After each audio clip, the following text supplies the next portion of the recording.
What is up, my fellow skeletons? UnKellAble here, and welcome to It Paints Me, a gothic visual novel where we pick up a paintbrush and paint our own suffering. Ooh. Every night I find myself alone in the studio, curtains drawn tight, my neat row of paints, palette and brushes in the same place on the drawer by the easel. The canvas upon it sits, as always, unfinished, Mary's half-painted face frozen, an empty song. It's late out, as it always is when I awake here. Mary is nowhere to be found. She must still be at the theater. Even when the curtains fall and the stage lights dim, the night is forever young to its star sopranos. I would always wait outside her dressing room, roses in hand, scores of other bright-eyed admirers spilling through the halls, though she alone was mine. And I was hers. It's cold, bitterly cold tonight, but still I draw the curtains and open the windows wide. There's a stench in the room, deep and damp and sickly sweet, that I can't ever seem to be rid of. Besides that, the fumes from the linseed oil make my head spin.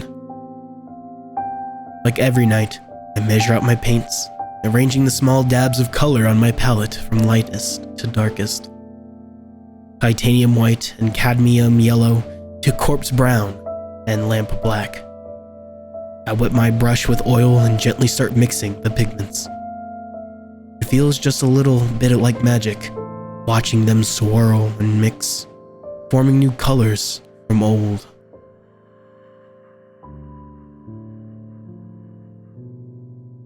I paint her hair, and I paint her face.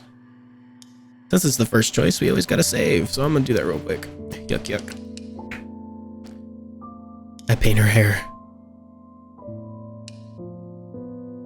I blend a dark, deep red and apply it with a generous dab of oil to a patch of background that blends in with Marie's hair. I didn't have to. The paint is still wet from last night and the night before. I must have painted and repainted the same background countless of times. To say it's difficult to paint by lamplight, my muse nowhere in sight, is an understatement, of course. But lately, these nightly hours are the only time I find myself able to lift my brush. I stop every few strokes. Spirits. It hurts. I had joked that the pain that forced me away from the tailor's shop meant I could finally return to my paintings. At the very least. I was never any good at humor. Mary had sensed my worries, consoled me sweetly, in her voice that could charm stone to life. "Oh, Sam, don't worry. I have roles lined up for months. Go ahead and paint. We can still live comfortably." It hurt. A small part of it did. Beyond the physical, beyond the ailments, to seek her permission. To be unable to care for my darling, the way I had when we were young, brimming with talent, but crushingly unknown. Well, she had been. I was and still am nothing. But perhaps, finally, it would now be my turn to bring my vision to the world. If only it didn't hurt so damn much. Time passes, and I still don't manage more than a few strokes. A small patch of dark over an already wet canvas. Or perhaps time hasn't passed at all. The broken clock on the wall would suggest as much. Perhaps the seconds have lain still. The world outside unchanging, and I, the only thing that moves. Have I moved? Is repeating the same brushstrokes like a clockwork doll movement? I shiver and sigh. Perhaps sleep would be a better endeavor. Perhaps the next night will meet more success. I stand, setting aside my paints and palette, and slowly move to shut the windows.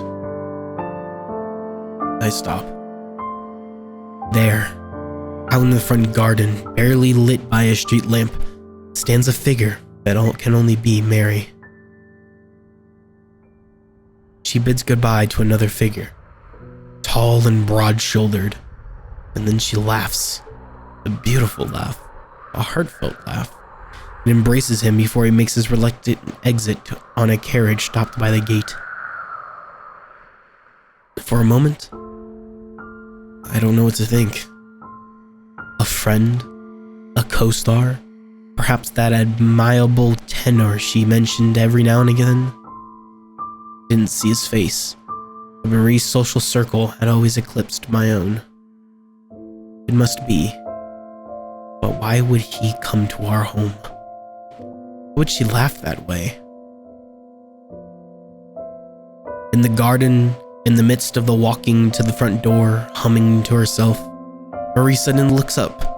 For a moment, her eyes go wide, and she blinks as if shaking herself from a daze. I instinctively step back from the windows. Perhaps it's guilt that makes me do so. Marie is finally home, and oh, I've missed her so.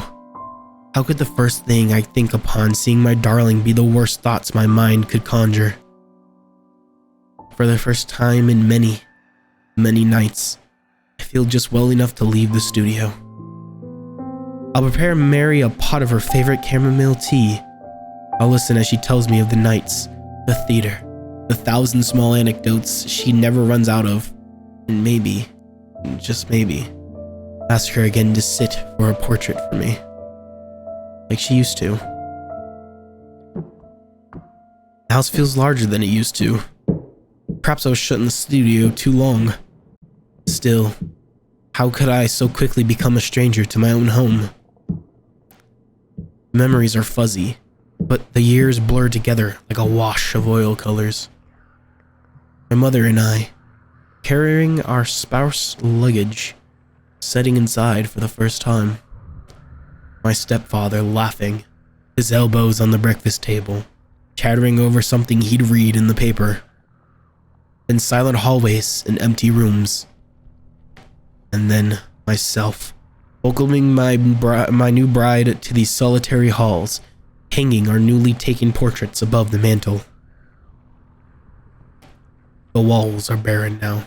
I like the chalk kind of sketching. Like it feels like it's on a chalkboard. I like that artistic look. I feel the walls in the dark, leaving sticky trails of paint behind, tracing the places where I used to hang. The photographs, the paintings. The paintings I'd framed the seaside landscape I painted on our honeymoon. The watercolor sketch of Marie that couldn't hope to capture the sheen of her hair. The still life of the roses in a cracked vase. Oh, how my darling loves roses. Gone. Cleared away. The naked walls stare blankly at me. Confused, but with nowhere else to go, I continue through the house. As I walk, I pass the furniture my stepfather left me. The shelves and the tables that always seemed so large and grand as a boy, now missing our mantle and thick white linen. To remind me of corpses on a hospital table, lying dead still, covered in sheets. Marie? Sam, is that us? I tried to call out, but phlegm blocks my throat. I cough, long and drawn and wet, and then once more attempt to voice her name. Marie. It slicks off my tongue like a serpent uncoiling. I had always loved her name. So tender and sweet, free of harsh syllables. Marie. It was a name like an impressionist's fleur, painted in soft strokes with a fine oil brush. It was the greatest joy in the world to join my name to hers. Silence fills the hall. A long, drawn-out silence.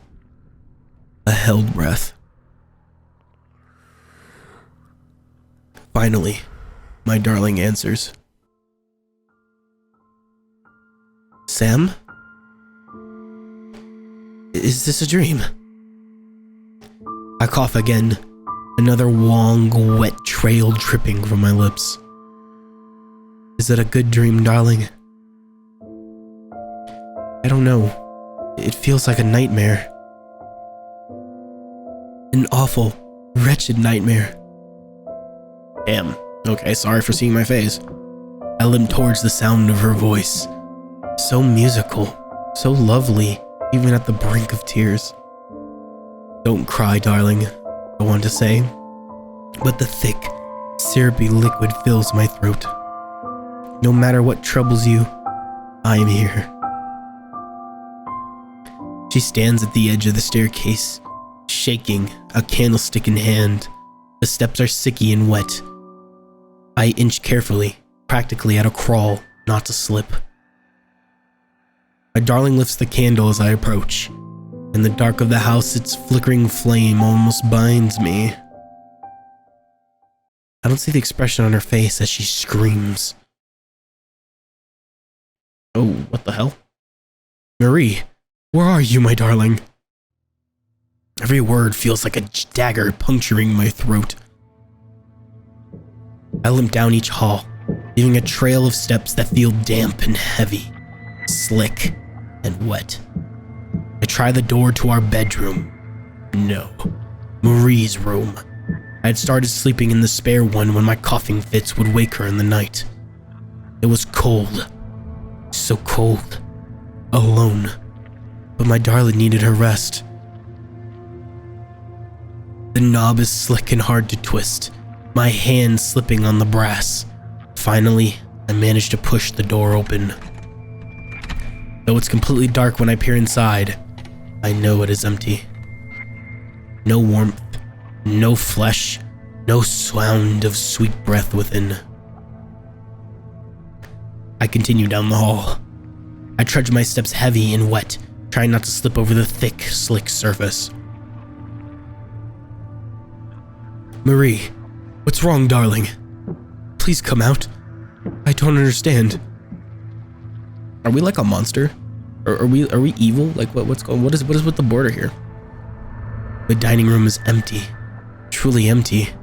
Have I just been living by myself this entire time? Am I just crazy? The shelves where the china and silverware were once neatly stacked now gape, hollow.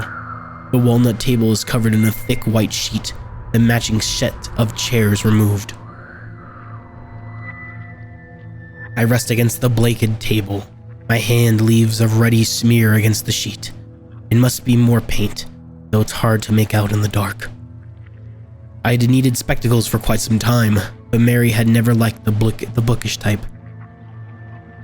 I continue on through the familiar yet unfamiliar house, my steps stained and slow, my breath short, sticky, wet. Okay, what is with sticky and wet put together? Like sticky, wet, and slippery. That's like the three key words where I'm getting here a little too much. I understand we're a little wet, a little sticky, but it's okay. A little bit sticky can go a long way. Mary, where are you? Oh, Mary, it hurts. Won't you come to me? I hear the front door slam shut. Must be freezing cold out. Why has she gone to the garden? I tread to the sound with new urgency, uncaring of the sticky, wet floors, forgetting for just a moment the pain that snaps and burns through my flesh. I reach for the oily, damp knob. Don't, Sam, please. Her voice rings from behind the door. I don't understand, darling. Have I done something to upset you? Her sobs echo loudly. I never thought an ugly sound could come from my darling's lips. Her words. I love you, Sam, and I always will, but I can't bear to see you like this. Please, I beg of you, return to where you came. I can't be here. I've moved on now. What? Return where? Dearest, you aren't making any sense. So yeah, I'm like a demon, a ghost, a zombie, a monster, whatever the fuck you want to call it. I came from the demon wares. I am a demon. I'm a goddamn ghost. I'm a roast. Ooh, Reggie. Moved on. I'm your husband, Marie. What on earth is there to move on from? Please remember, Sam. You were ill. You were ill for a long, long time, and you never recovered. I know that I'm unwell, Marie, but you said we would still. Are you leaving me? Because I can't care for you anymore. Is that why? You left me. You're dead, Sam. You've been dead for more than a year. If this is a joke, darling, it's a cruel one. Do you want me dead? Is that it? Am I better off dead to you? My darling does nothing but sob from behind the door. How quickly I regret my words. Oh, if only if I could see her face, look into her eyes, reassure her and see that she loves me still.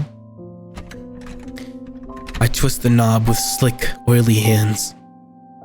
No, don't come out, please. On the other hand, with a sharp gasp, my darling grasps the doorknob close, pushing the weight of her small frame against the weathered door wood. Don't come out. Ooh. Force the door open or let her go.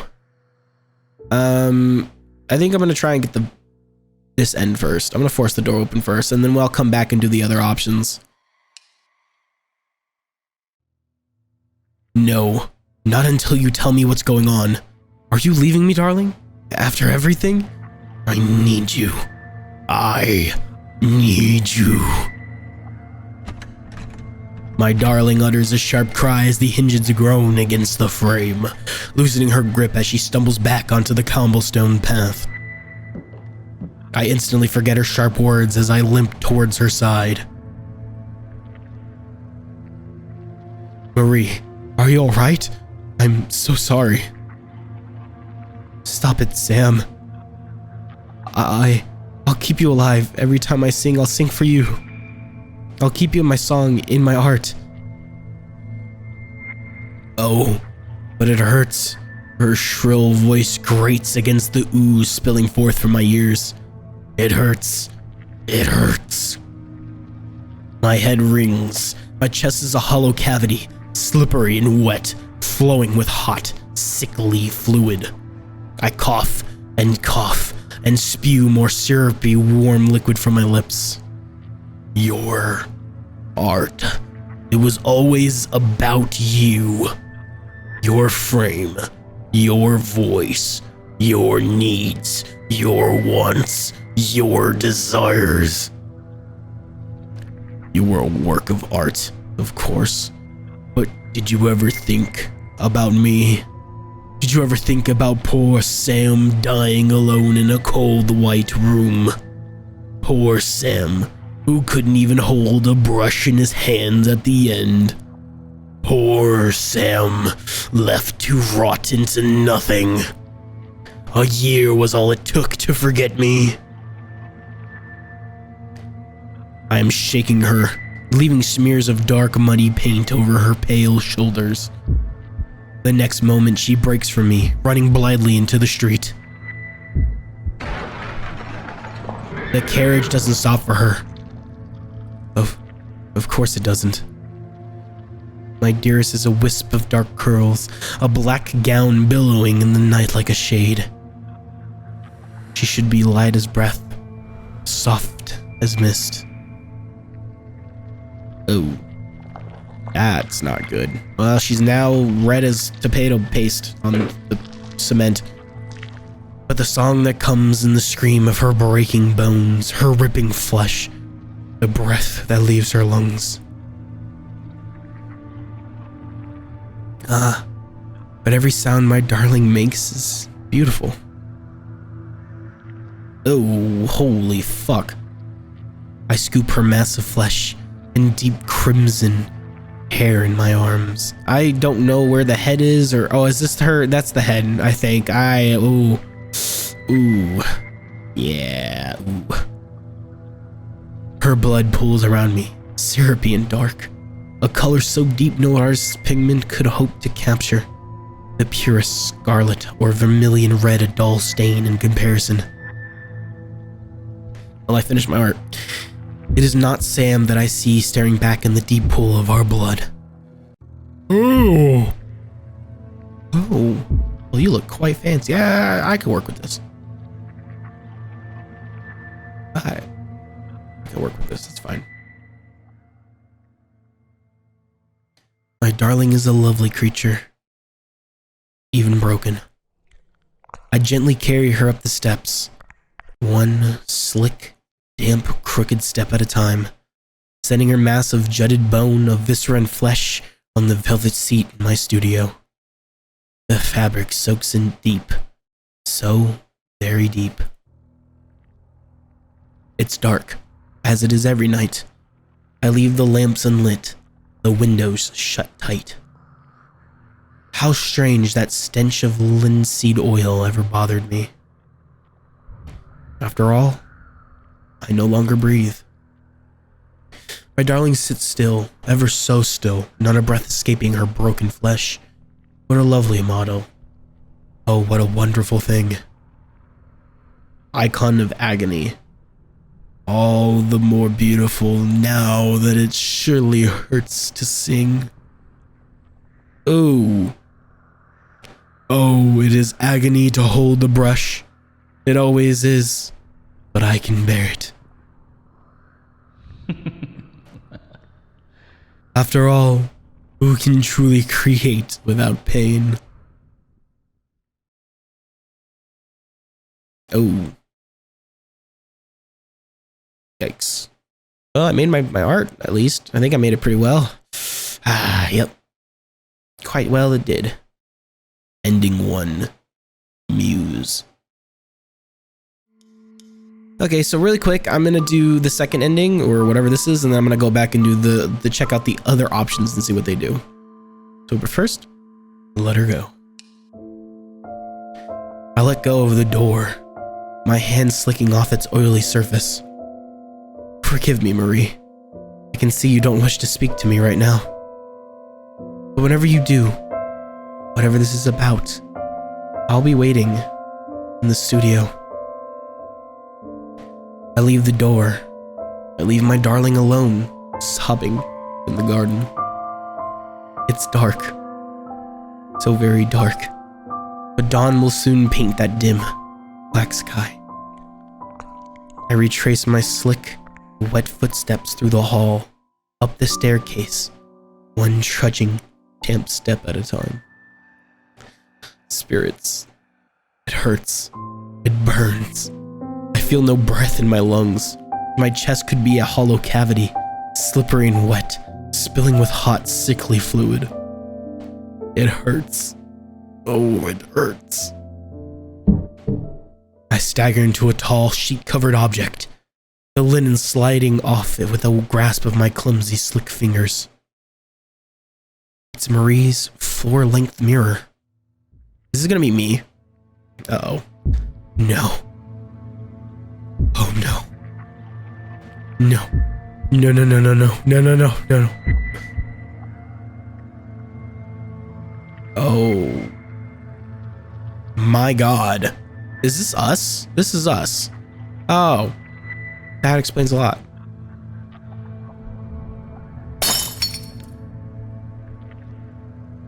Yeah, no wonder why she ran the fuck away from us. We're fucking ugly. Broke the whole mirror and everything. Damn.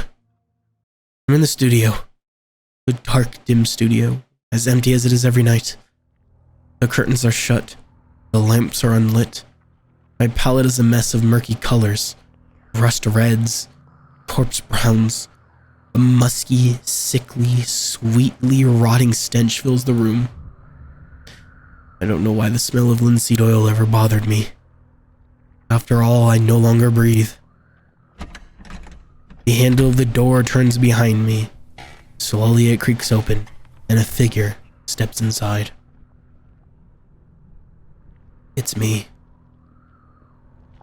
He limps more than he steps in crooked motions against the floor, dragging his body along like a wet, wide brush has swathes of red pool at his feet.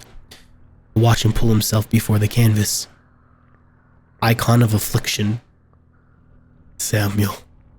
He speaks in my mother's voice, a pitched cry of command and dependency, derision and affection, pride and disappointment. Give up your suffering. Give up this. Come into the earth with me. My hands are too slick to hold my brush. I stab it into my flesh and fix it between my bones. Then drip the bristles into his blood. Sammy, icon of algesia? He speaks in my stepfather's voice, wistful, choking back tears, the same Candace of his goodbye as he hugged me against his uniform, the dog tags cold around his neck. Don't suffer anymore, Sam. Forget your pain.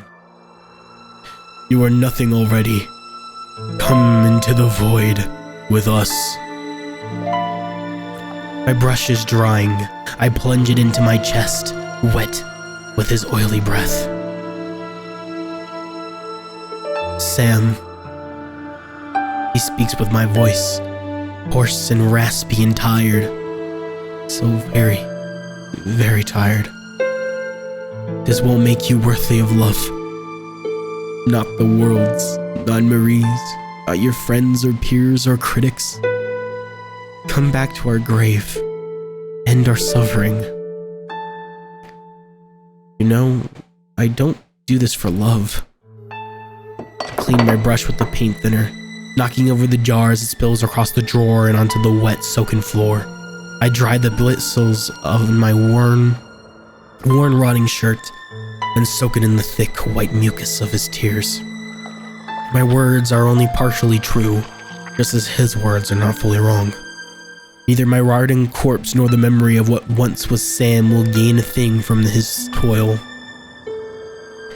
I paint the hours away, or perhaps take no time at all. The clock on the wall never turns its hands, suggesting that the world lies still. The seconds never pass, and I am the only thing that moves within it. It hurts. Oh, it hurts.